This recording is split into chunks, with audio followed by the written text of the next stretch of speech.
Hola estimados estudiantes, les saluda el profesor Wilmar Ovares. Bienvenidos a la segunda tutoría de la asignatura Globalización y Ambiente. La asignatura tiene un valor de 3 créditos universitarios y el estudiante debe dedicar un mínimo de 135 horas por cuatrimestre para estudiar los contenidos y llevar a cabo las actividades evaluadas.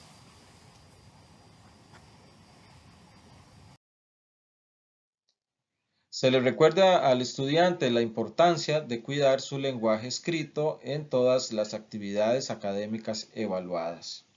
Es muy importante un correcto uso de la puntuación. Si el estudiante no está familiarizado, se le recomienda buscar información extra al respecto.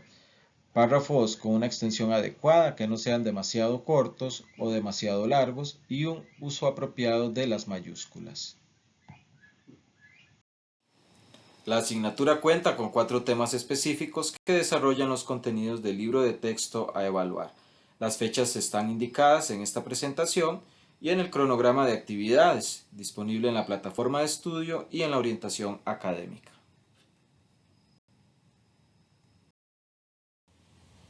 La evaluación de esta asignatura se llevará a cabo por medio de 5 actividades de 20% cada una. Dichas actividades se deben subir a la plataforma de estudio en formato PDF en las fechas así indicadas en la misma plataforma y en esta presentación, como pueden observar. Muy importante recordarles que no hay examen de reposición para esta asignatura, ya que no se van a aplicar exámenes propiamente para evaluar. Cada una de las actividades cuenta con una rúbrica de evaluación en donde el estudiante puede verificar qué es lo que se le pide para que así pueda obtener la mayor cantidad de puntos de la nota. Muy importante no cometer plagio, verificar qué significa eso. En el reglamento estudiantil está definido y es muy importante que el estudiante universitario tenga en consideración la importancia de no cometer este tipo de error académico.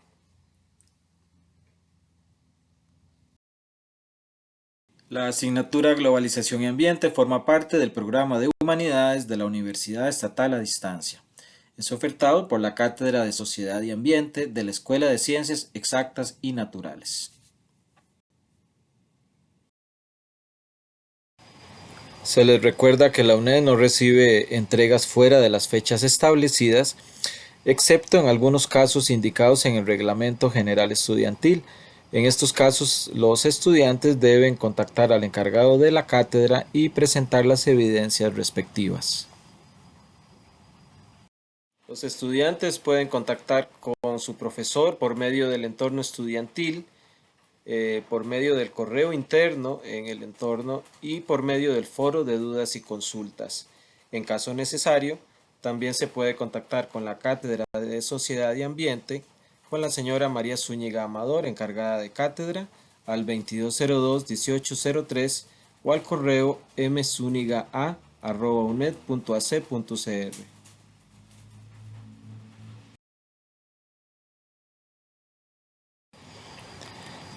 El día de hoy estaremos viendo contenidos correspondientes al segundo capítulo de la unidad de texto, el proceso histórico del desarrollo humano y los distintos patrones de uso de los recursos naturales. Es importante indicar que por la metodología de estudio a distancia, en este tipo de tutoría no podríamos explicar todos los contenidos correspondientes, sino que se dan pautas para que el estudiante sepa cuáles son los temas principales y se dan algunas ideas y conceptos clave para que el estudiante pueda adquirir los conocimientos requeridos para cumplir los objetivos de aprendizaje.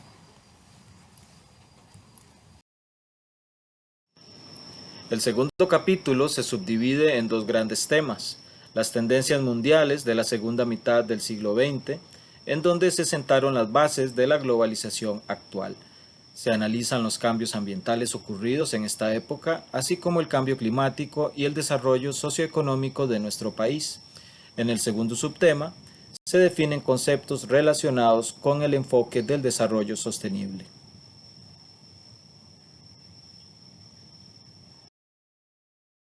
Las etapas del desarrollo económico mundial a partir de la página 96 es un tema bastante amplio en este segundo capítulo.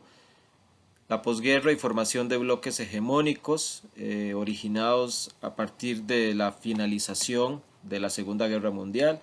Se ve también la caída del bloque socialista y el fin de la Guerra Fría, la expansión de la economía de mercado y la formación de bloques económicos como producto de una economía capitalista y el desarrollo económico y social del mundo en la actualidad.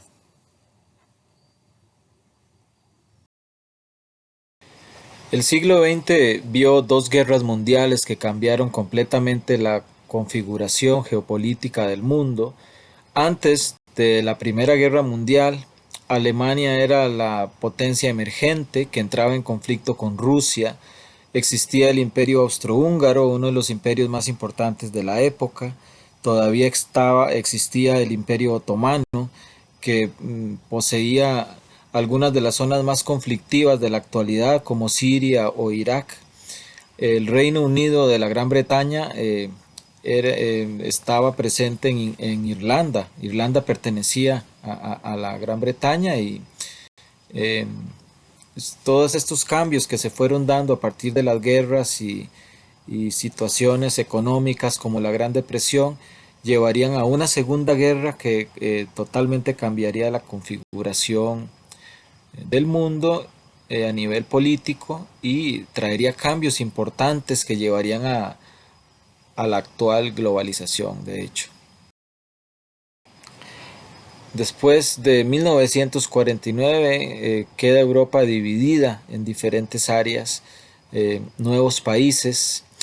El caso de Alemania particularmente es importante para entender todos estos procesos, ya que quedó dividida en la Alemania Occidental o Alemania Federal y la República Democrática Alemana. La capital, Berlín, también fue dividida en dos, en lo que fue la Guerra Fría, que fue una época en la que dos bloques específicos, el capitalismo y el comunismo, lucharon por la supremacía mundial. Esto lleva en la carrera armamentística y geopolítica a la creación de dos bloques que definieron toda esta época de la segunda mitad del siglo XX. La OTAN, que todavía existe, la potencia era Estados Unidos, con todos sus aliados en Europa, Canadá e inclusive Turquía. Y por la otra parte, la Unión de Repúblicas Socialistas Soviéticas, con su capital en Moscú, en Rusia, y una serie de países que estaban bajo su influencia en lo que se llamó la cortina de hierro. Aparecen en rojo. El caso de Alemania fue particular, ya que el país posterior a la Segunda Guerra Mundial fue tomado por los aliados y por Rusia. Su capital también fue dividida. Eh, el lado este pasó a ser parte de la Alemania comunista, la Alemania democrática, y el lado oeste fue un enclave de la Alemania federal o Alemania occidental en esa zona de Berlín. Esto es muy importante para entender posteriormente por qué la caída del muro de Berlín fue considerado como el final de la etapa comunista de estos países de Europa.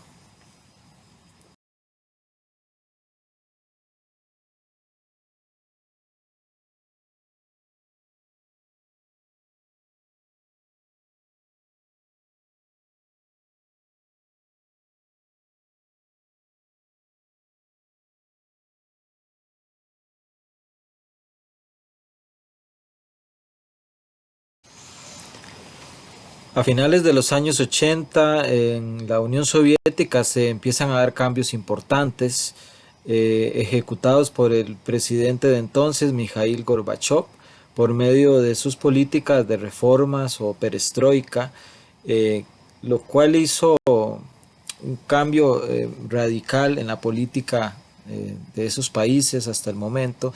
Esto hizo no solo caer todo el sistema comunista poco a poco, país por país, sino también ocasionó que muchos de los países que antes estaban dentro de la esfera de Rusia o de la Unión Soviética pasaran a la esfera de Europa. Con esto se dio un impulso y un paso de una simple comunidad económica europea a una verdadera Unión Europea, incluso a nivel político, como existe el día de hoy. Repúblicas que antes estuvieron integradas en la Unión Soviética como Estonia, Letonia y Lituania pasaron a formar parte de la Unión Europea.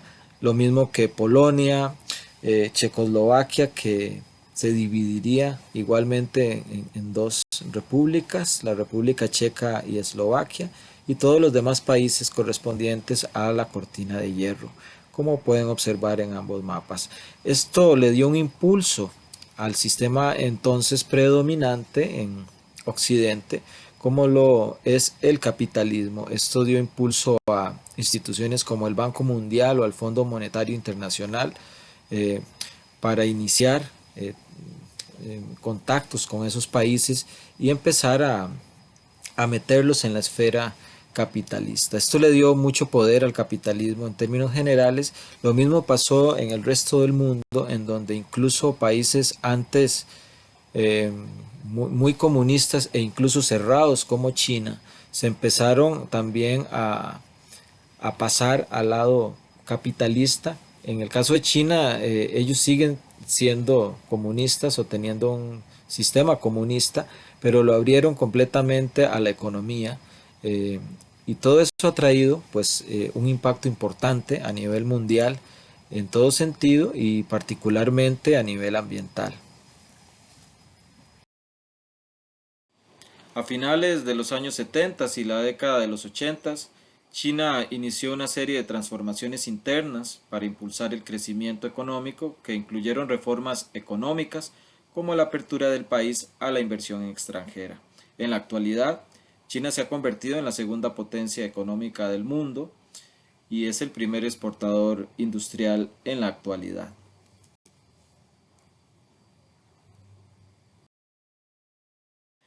Con la caída del bloque comunista, Estados Unidos pasó a ser la primer superpotencia mundial, allanando con ello el camino al capitalismo como modelo económico predominante. Es a partir de esa época cuando se inicia la expansión del capital transnacional que trae consigo la globalización por medio de instituciones como el Banco Mundial, el Fondo Monetario Internacional y con la expansión de las transnacionales alrededor del mundo. La economía de mercado es hoy el modelo de desarrollo predominante en la mayoría de países del mundo.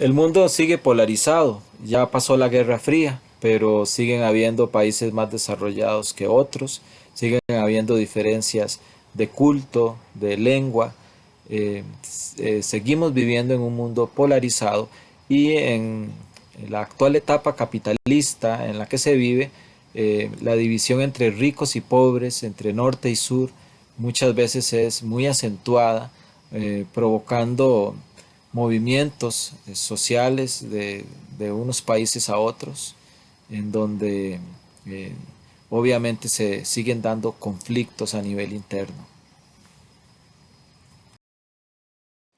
A partir de la página 112 se estudian las transformaciones ambientales ocurridas tanto a nivel mundial como a nivel local. Se inicia este subtema con el análisis de la degradación ambiental que ocurre como consecuencia del modelo de desarrollo basado en la economía del libre mercado y el capitalismo. Se continúa con el estudio del cambio climático, algo muy vigente en la actualidad, y se termina este apartado estudiando y analizando las transformaciones del entorno ecológico en nuestro país a raíz de todos estos cambios que se han dado. Es interesante observar en este mapa sobre la huella ecológica por país. Es interesante ver cómo entre más desarrollado sea un país, más contamina.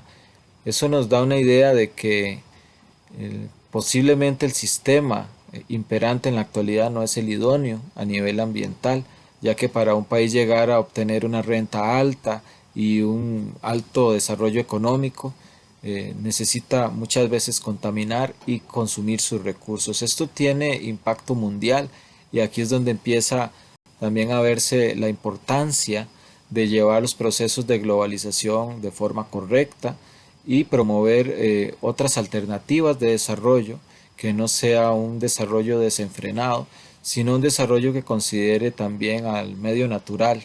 Y por eso se crean también nuevos conceptos como el desarrollo sostenible y se empiezan a implementar en muchos de estos países. También vale indicar que, como pueden observar, nuestro país aparece con una alta huella ecológica eh, por nuestras formas de consumo posiblemente, ya que Costa Rica es un país altamente globalizado y es interesante observarlo, ya que pese a que somos un país considerado líder en la parte ambiental, nuestro consumo muchas veces excede las capacidades del mismo país para recuperar, digamos, por ejemplo, lo relacionado a la captura de carbono y todo esto.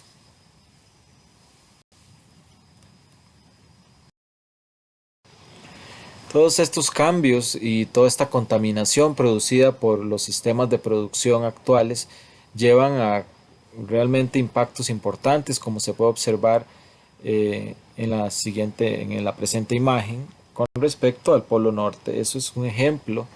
A partir de los años 70 se empieza a tomar conciencia a nivel mundial de que hay un problema ambiental que resolver. Se empiezan a medir, se empieza a recolectar información y se ha observado que es evidente que hay cambios importantes producidos por el ser humano en los últimos años y especialmente en los últimos 100 años con respecto a recursos tan importantes como el agua dulce que puede existir en los casquetes polares.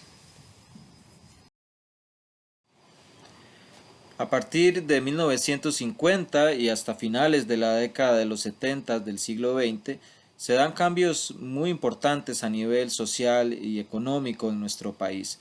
Se lleva a cabo la nacionalización bancaria, se crean instituciones de gran importancia para el desarrollo del país, se impulsa la salud pública y la educación, y se da un gran aumento en la inversión social. Todo esto a partir de la página 122 lo pueden ver con mayor detalle. Sin embargo, a pesar de todos estos cambios positivos, también se da un gran desgaste en los recursos naturales del país debido al modelo de desarrollo que se seguía en aquella época.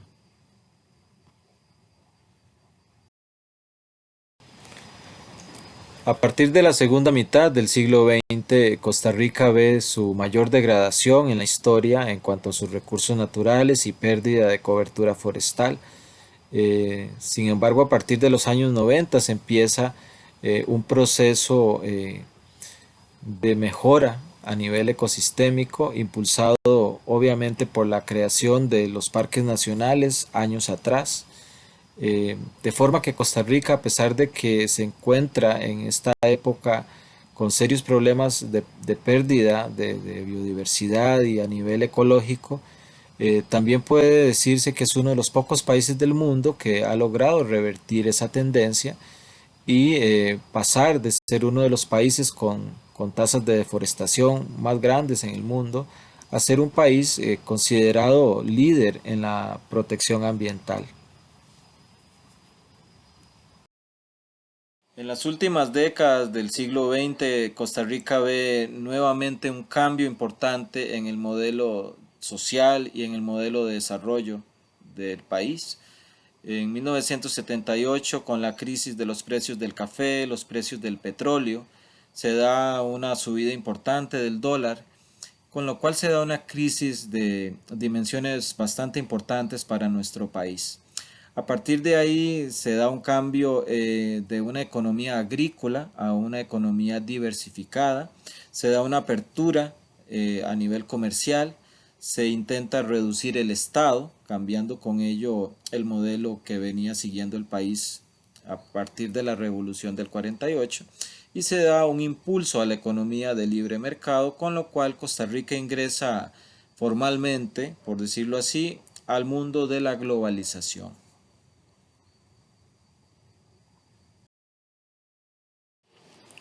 Un ejemplo en este cambio del modelo de desarrollo es la adopción del turismo, sobre todo el turismo ecológico, como una de las actividades principales del país. Esto influye mucho en la mejora de los servicios para atender a turistas extranjeros. Costa Rica empieza a crecer bastante con base en actividades más complejas que la agricultura, como en este caso lo sería el turismo, y sobre todo con el perfil de turismo ecológico que ha caracterizado al país en las últimas décadas, pasando de muy pocos visitantes en la década de los 80, menos de medio millón por año, a casi 3 millones en la actualidad. Esto es muy importante a nivel económico y también ocasiona cambios importantes a nivel social y, por qué no, ambiental, ya que las áreas silvestres protegidas, que son muy visitadas por los extranjeros, pasan a tener una importancia mayor que solo la importancia biológica que tienen, al tener comunidades y actividades ligadas a todas estas áreas.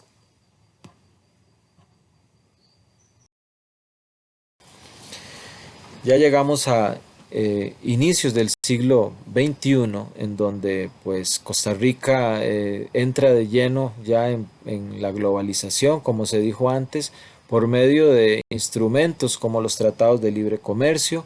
Hay un fuerte aumento del PIB, de la producción, y se diversifica la economía, como ya se dijo, pero no todo es perfecto. A la vez que el país se va globalizando y y va mejorando en algunos casos el desarrollo económico, desgraciadamente esto no se da para toda la población. Muchas veces los grandes beneficiados son grandes compañías, pero el nivel de pobreza sigue constante. En la actualidad es evidente que incluso es mayor ya que el 20% debido a la crisis actual del coronavirus. Se empiezan a dar problemas en el modelo social que el país ha seguido en las últimas décadas, y muchas de estas situaciones tienen que ver con situaciones de inequidad y de ineficiencia muchas veces de nuestras instituciones. Esto lleva también a un deterioro ambiental, en donde el país tiene que tomar decisiones y tiene que verdaderamente saber administrar eh, la diversidad que tiene a nivel ecológico, para para que ésta no sea una víctima más del desarrollo económico actual. La polarización de la cual se habló a nivel mundial anteriormente también se da en nuestro país, ya que se presentan regiones, cantones o zonas más desarrolladas que otras.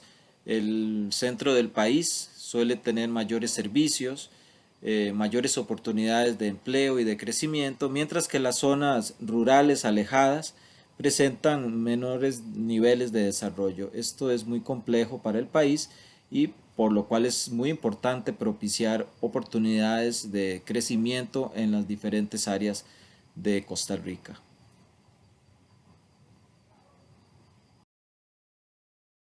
A partir de la página 146 se estudian las transformaciones del entorno ecológico nacional.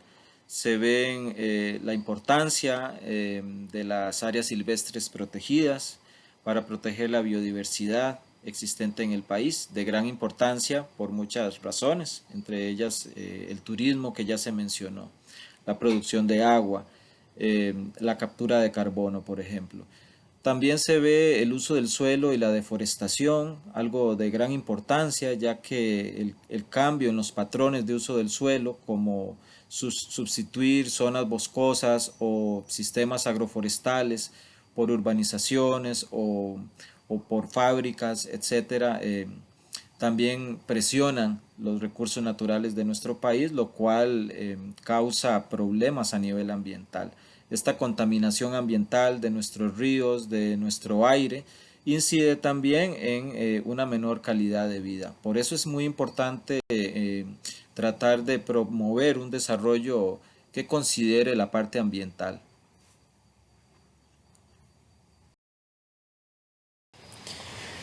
En los próximos años seguirá creciendo la población, seguirá habiendo presión sobre los recursos, los nuevos costarricenses van a requerir nuevas casas, van a requerir trabajo, agua, etcétera.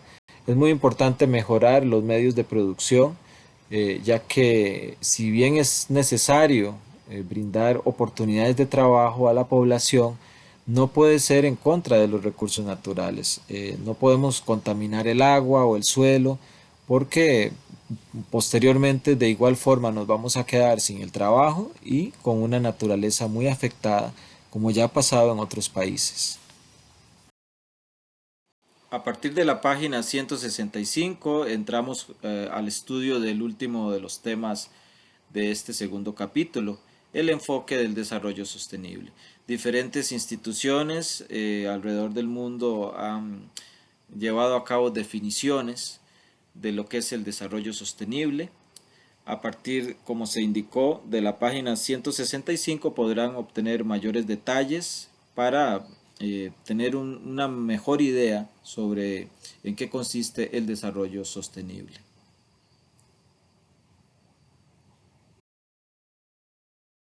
A partir de la página 169, por su parte, se ven otros conceptos afines al desarrollo sostenible, en donde se ve, por ejemplo, lo que es la economía sostenible, una sociedad sostenible, que es el ecodesarrollo, agricultura sostenible, entre otros.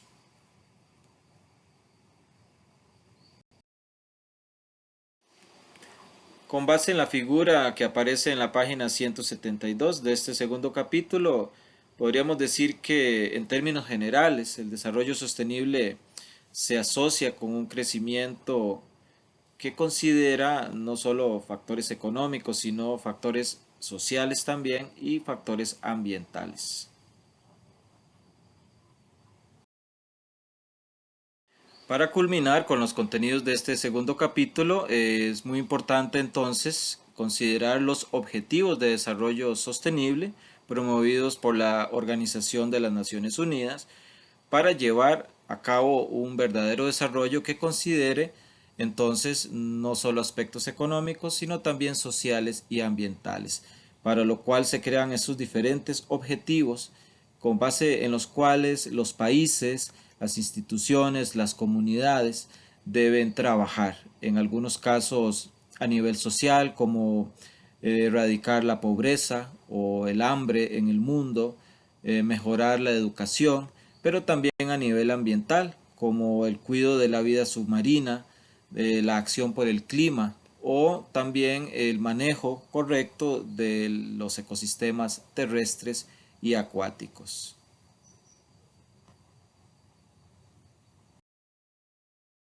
Para implementar estos objetivos de desarrollo sostenible, los países, como en el caso de Costa Rica, deben desarrollar planes, políticas y estrategias nacionales para la promoción del desarrollo sostenible en sus instituciones, en sus comunidades, en sus escuelas, divulgando todo lo que tiene que ver con esto y llevando a cabo proyectos que van a mejorar la situación ambiental. Hay leyes ambientales que deben ser cumplidas, que se les debe dar seguimiento. Hay convenios internacionales que se mencionan a partir de la página 189, como se indicó, firmados por el país, los cuales se deben respetar. Y hay planes nacionales, como un ejemplo, el Plan Nacional de Descarbonización, que va a permitir a nuestro país en un futuro tener una mejor calidad de aire, una mejor calidad de vida en términos generales.